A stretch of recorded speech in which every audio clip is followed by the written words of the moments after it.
Jadon. Paul, how's it going, man? I'm very well, sir. How are you? Yeah, pretty good. Top of the morning to you. Yes, podcast in the morning. I love it. Start of our day. Yeah. How definitely. cool is it? Yeah, We've been itching to get in here since the last one, and we've got another guest, don't we? We do. Would you like to introduce? Kylie Scott from Freedom Properties. Say hello. Hey, Jaden. Hey, Paul. Hello, Thank you for how are having you? me. No Thank you problem for at coming.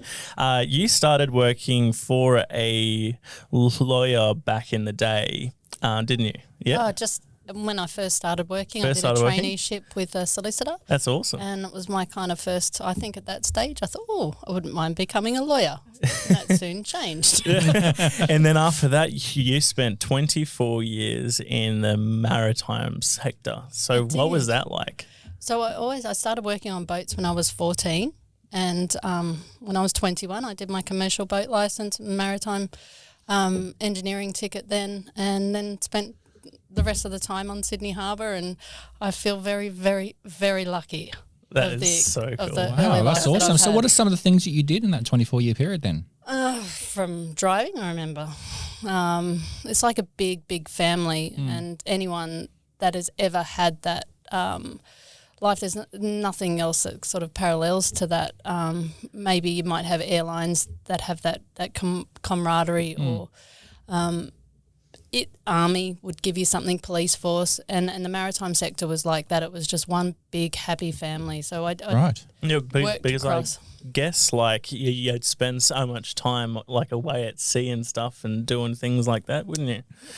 I stayed onshore, so I was predominantly in that time on Sydney Harbour itself, and there wasn't ever a day that I didn't sort of stop and appreciate Sitting there, one of the best beauty. locations in the world, going, I work here. Yeah, and the opportunities that it gave me. I was able to study and do a degree whilst I was at work. I was able to move, and as the years went through, I grew. I was, I think, one of the first female deckhands ever to get pregnant there. So there was a lot of movement in there. When I did my master's tickets, I was one of 6 women, I think, driving on Sydney Harbour at the time. And wow. That's awesome.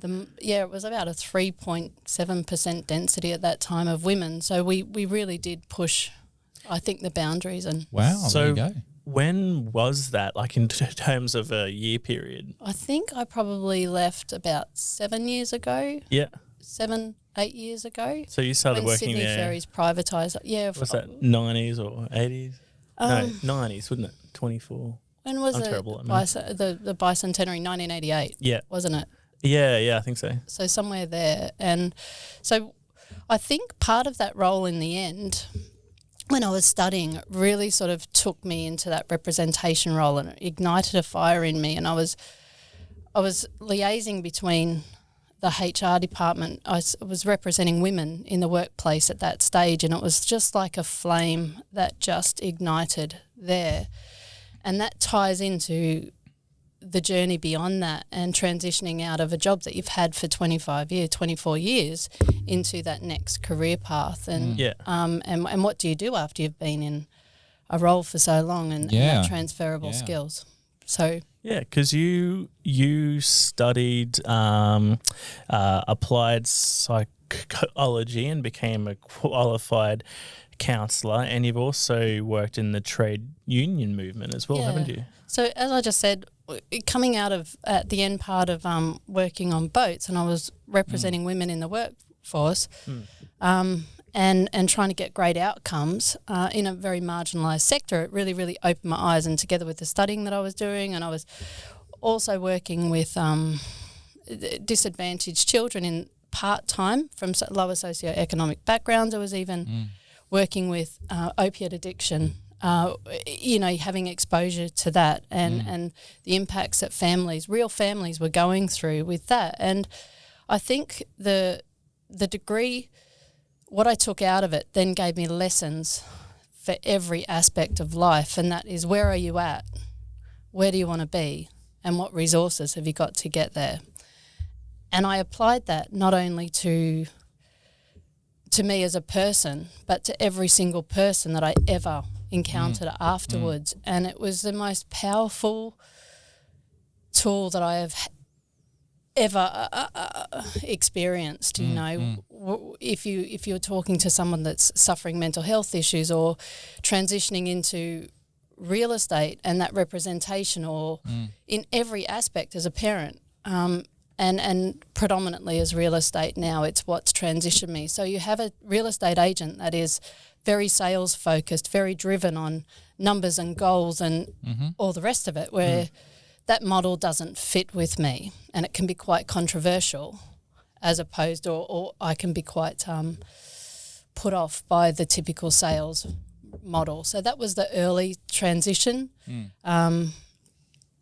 early workforce, and then coming into that transition into to real estate. So that skill then obviously has put you into a different camp of real estate agents. So you're one of the ones that are just there to go, right, you have a problem, I'm here to help you solve it, and I'm going to move you from here to here and help you and counsel you along the way. I was fortunate enough to work for some of the big brands, and the exposure that you get with those is a lot of training, and a lot of head office training. And my early experience as a real estate agent, I was very open and susceptible to influence. And a lot of the courses and information I got didn't align with me ethically. It was, and so this last sort of 4 or 5 years, I've probably gone on that journey of going, that's what real estate agents are supposed to be like, and this is who I am. So definitely it does align me with a different ethos to a typical agent, and whether my ethos is right or wrong in comparison, they can't do what I do, I can't do what they do. And I had to path my own way through that influence. So that led you then to saying, right, I'm going to take control of this and I'm going to do my own thing. 100%. So I'm in control and I can do what feels good to me, yeah? 100%. So you started up Freedom, or you become a part, or a franchise, isn't it? Franchise Freedom. And you've then basically put yourself now in a position where you can go, right, this is what I want to do in this sector. Absolutely. So what are some of the things that you want to change from what you've learnt from some of the bigger brands? I don't know that I want to change what they do, because I respect that there is a true model that they have just set and repeated over and over again. For me, what's important is that that representation. Where are you at? Where do you want to be? And what resources do we have? Resources. It's very easy to look rich. It's very easy to look like the carbon copy real estate agent. Just go and get yourself a nice shiny car and shiny clothes, shiny everything. Shiny shoes. In my experience, the sellers just want to know 3 things. That's how much are they going to get, how long is it going to take, and how much is it going to cost. The rest, when you're trying to get the most number of listings, when you're trying to get the most exposure out there, when you're trying to stand out amongst, they're just competing against other real estate agents. And for me, it's all about staying in my own lane, making sure that I'm supported by some really ethical people that shy away from that sales model and understand that real estate's all about service. Well, that's the big thing that we've spoken about a lot, even internally, is people see through that now. They see it. They see all the flash. They see, all the fancy talk and the lines and dialogues and scripts and stuff that, are being pumped out there right now. And they're going, just tell me. Just be real. And I think the ones that are having those real, true, down-to-earth conversations, even if they don't want to hear it, it has to be said, because you'll be one of the only ones that are doing it. Everyone else is coming in going with the whole, but you're going, I'm not even going to talk about that. What's your journey? Where do you want to go? Where do you want to be? What do you need out of this? And how can I help? I think so. And we often as real estate agents, I think, see ourselves in this privileged position of the agent, but we've forgotten what the experience is like for a seller. And at 30, when I was around 30, I went to start studying real estate, getting qualifications in real estate then, but I was really put off by the competitive nature of it and the reputation that people had in this field. I've always sort of felt that real estate was something that I would be good at. I think my skill set aligns quite deeply towards that. Absolutely it does, And then instead of going into real estate then, I went back to the maritime sector and stayed in there where it was nice, safe, comfy and warm and you had a good view every day. Yes, and had your family around you, as Yo called them. Yeah, you sound like such a personable, beautiful person, and I bet that reflects you as an agent. I don't know how about you, Paul, but I'd love to hear one of your stories. Yeah, I was about to say that. I think you have a story that we haven't heard. I don't, because you take such a different approach, right? So you can imagine some of the stories that we've heard, but I can almost guarantee you could pick one and we're going, well, there you go. Yeah. Well, no pressure. Look, I probably have hundreds of stories that I can a beautiful see. person, someone who's maybe come back to you again, someone who, you made a real difference and they walked away going, I think there's quite a few of those. That's probably what my pay is, like some people want to count the coins, whatever. My pay is to just know that I just did a really, really good job and the clients had a good experience. But you're banking emotions, not money. I think so. I just that.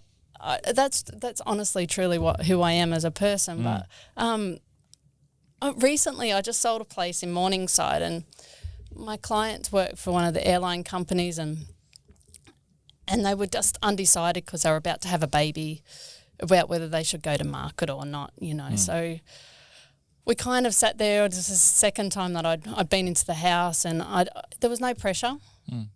I just gave them a few different scenarios of circumstances and they decided at that stage, even though that they were due to have a baby any day, that they would go to market. No pressure whatsoever, right? So I listed the property on Tuesday. I think I did my first open home on Wednesday. We had Thursday the 2nd inspections for that. And they had a baby Friday. Well, I was negotiating multiple offers for them. Right. Wow. Whilst they were in hospital.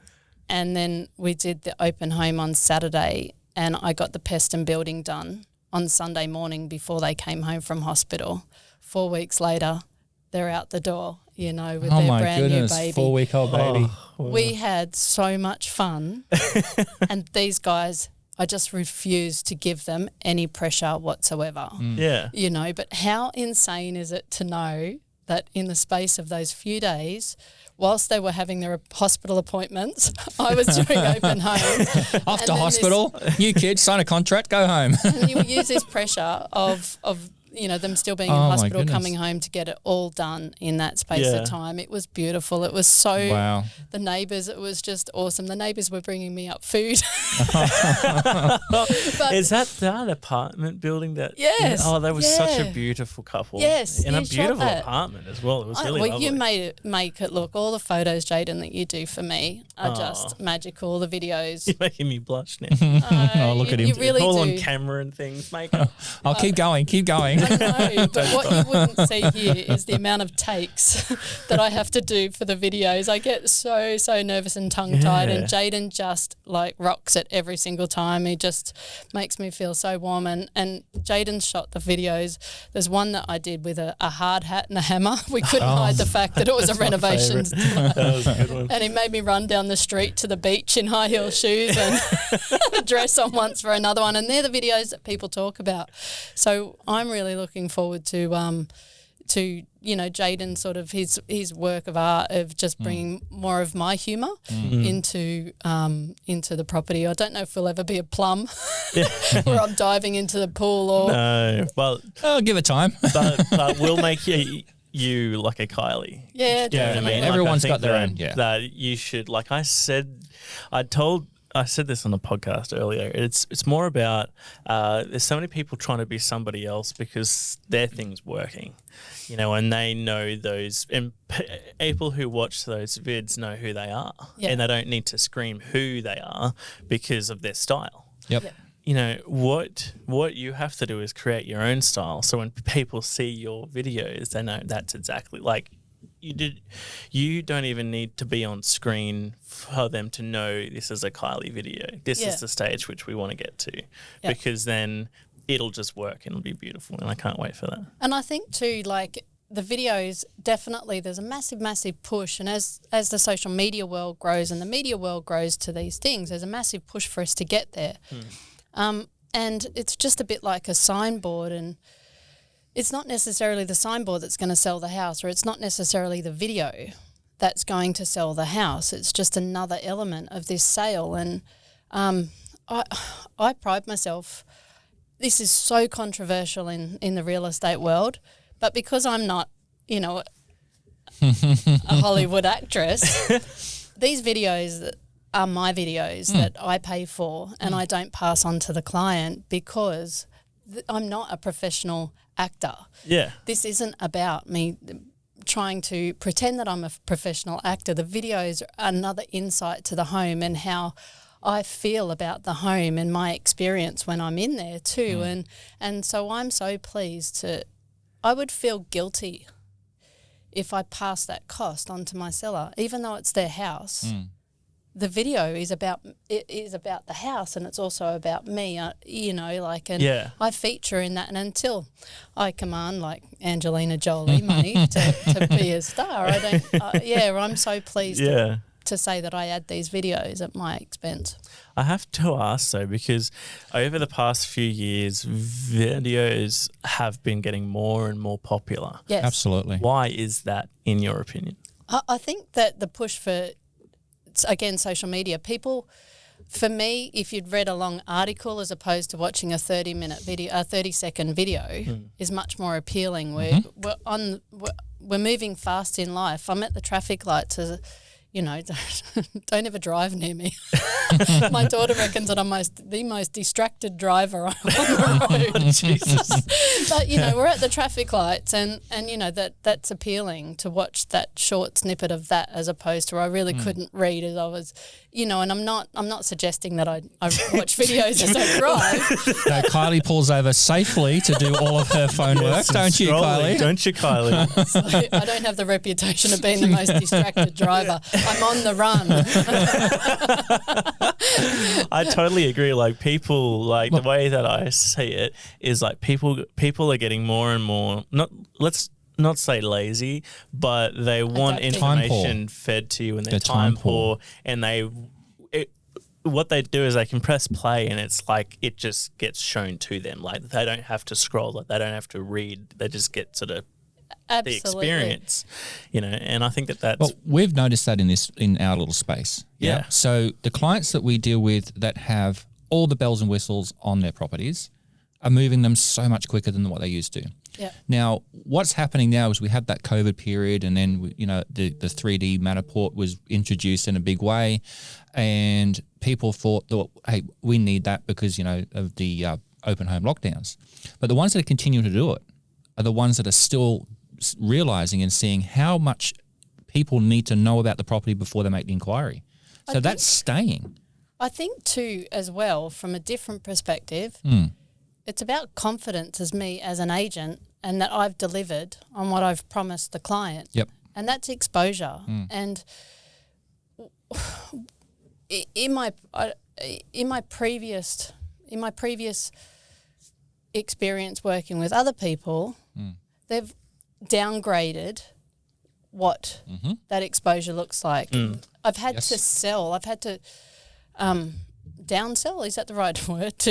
I've had to convince my clients that things weren't necessary.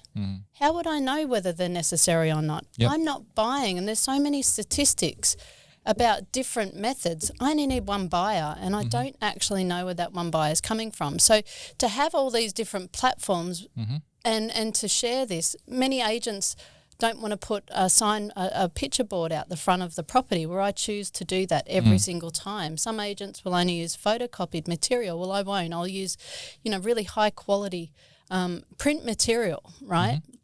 I don't pass this on to the client because I don't want them to have a choice. For me, it's about, we have one shot. We know the statistics. That's exactly it. And I'm going to show you, if every single person drives past the house who possibly can to have a street experience. So why would I just want Kylie Scott there? I want them to see the heart of the home. It's another touch point. If people need touch point after touch point to do it, they might be ordering the coffee. When was the last time I went to see to order a coffee and people were standing around looking at each other. They're not. They're on their phones. So if I've got one chance that they can see that video whilst they're ordering their coffee, I'm there. I'm doing it. I like it. Yeah, like it. Speaking our language. Yes, isn't it good? But I mean, you're right about the even the signboards, right? So we do a lot of, I guess, we look at it from a buyer's perspective because we like to market for them. Yep. Now, when I drive around, because I'm actively looking, when I drive around, I see just for sale. It's almost like, I kind of say to my head, it's like, for sale. So, for sale. That's the thing, and you got the fancy signboard with, the QR codes and all this. I'm texting that number. So it kind of is almost like an attitude. Like you're in it to sell it, or you just putting on the market. I think, and those signboards, it could cost me as an agent an extra $400, right?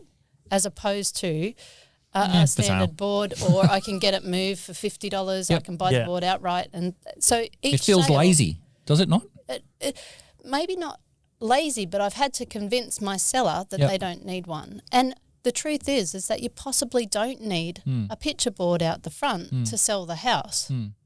But if I've got an impact, if I'm client focused and you're my seller, I want them to have another touch point at the front of your home, and I'm prepared to pay for that. But I don't want to have to spend my time trying to convince you. Because why you just you know. need that. I just know. It's like don't take the ingredients out of the secret recipe. Just keep it going. I love the part of the reason why I purchased my franchise with Freedom was that I was able to position my client where I want, and the people that I work with in the industry, the networking, will know that my ethos is to position you, to put you in the best, to showcase you in the best light, put you on the best platforms, and give you a kick-ass result.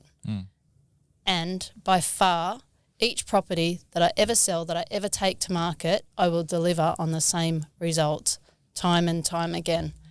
I know my statistics, I know everything, I know the marketing package I put out, I know how far we can take it from being the first agent to the sixth agent and still deliver. It doesn't matter whether we're selling a $350,000 unit or $1 million home, the statistics stay the same, and that's about me knowing my product. There you go. I love that. That's awesome. Now, a bit more. So I have loved all of what you've said, and I think we should go to do a quick break. Yes. And we'll be back with Kylie Scott, and we'll talk about your secret, what makes you get out of bed every day, and heaps more. All right. Be back soon. Stay tuned.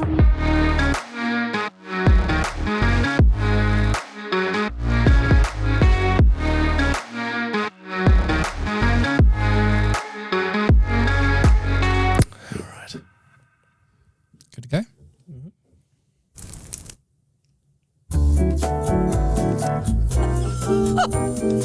So, we're back after the break. No kidding. Okay, I'll start. I love that song. This one? No, this one.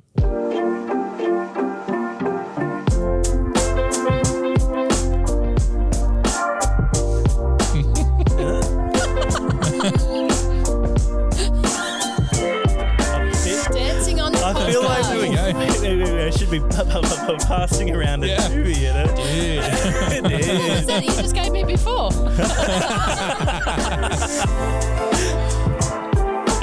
All right, that's enough fun. Welcome back, everyone. We may or may not leave that little bit in the beginning there. Oh, geez, what a podcast this one's been. I know, right? Fun, huh? Yeah. So all right. We were on a come back and talk about your secret, what gets you out of bed in a morning, and things like that. So, well, you'd think that. But what? I've been doing something on the side here that I think we should do. Yeah, what?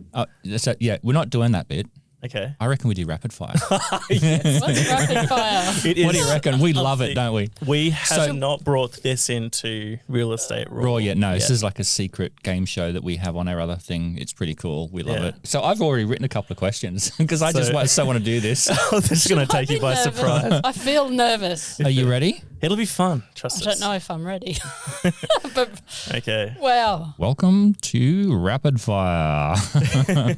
Okay, so I'm going to ask you a question because I feel you're the type of person that would just go, boom, honest, true answer, There you have it. Okay. You up for it? Do You I up need for to it? write some Yeah. questions too? Yeah. Put 2 questions down. Okay. Do you want me to start? Yeah, you start and Okay. give All me right. some Jaden's time. going to write some questions. So Yeah.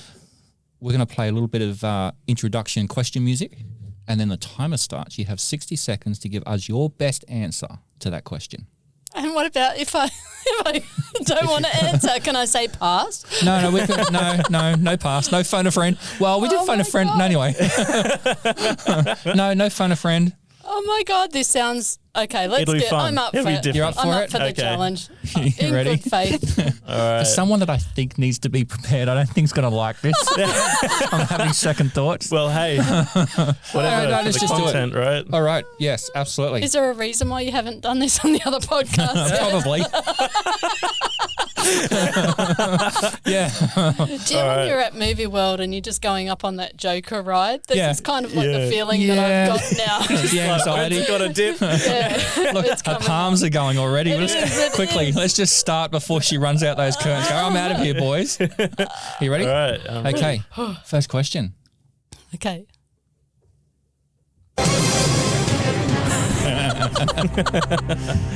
All right. So the question is, if you could go back 3 years, what in your business would you change? Go. I probably wouldn't have listened to as many businesses that walked in my front door saying you need our business in order to be successful in your business. I probably would have sort of sat back in my own confidence then. Is that your final answer? Yes.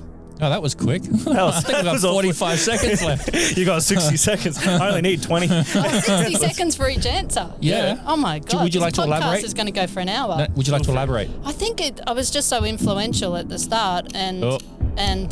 easily influenced at the start. Mm-hmm. And it was just, I was open to learning and there was all these businesses that would come in and say, you need us in order to be successful. And so you went through it. All it did was distracted me. I already had the skill set, already knew what I knew, and I just sort of had to stay true to who I was then. And Locking that in? okay. Lock it in, Freddie. Plug it in, Freddie. We can't say the other word because it could be copyright. So we're saying Freddie. So do I go now? Yeah, Was that a good answer, That though? was a very That good was a answer. good That was very Good job. honest. Okay, Good thank job you. for So there you go. It's like just trust yourself. You had Yeah. that gut feeling you could do it, and you got distracted along the way. You went, you know what? I can do this. Yeah. I like that. There you Yeah. go. See, it's working. Okay, All right. my question.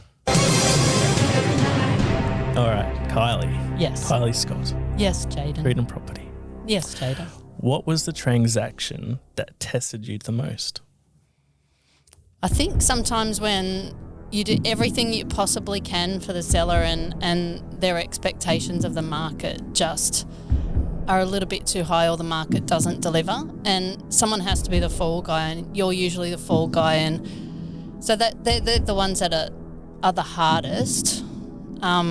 You just always want a great result and sometimes very, very, very occasionally you can't. It's out of your control. So they're the ones I think that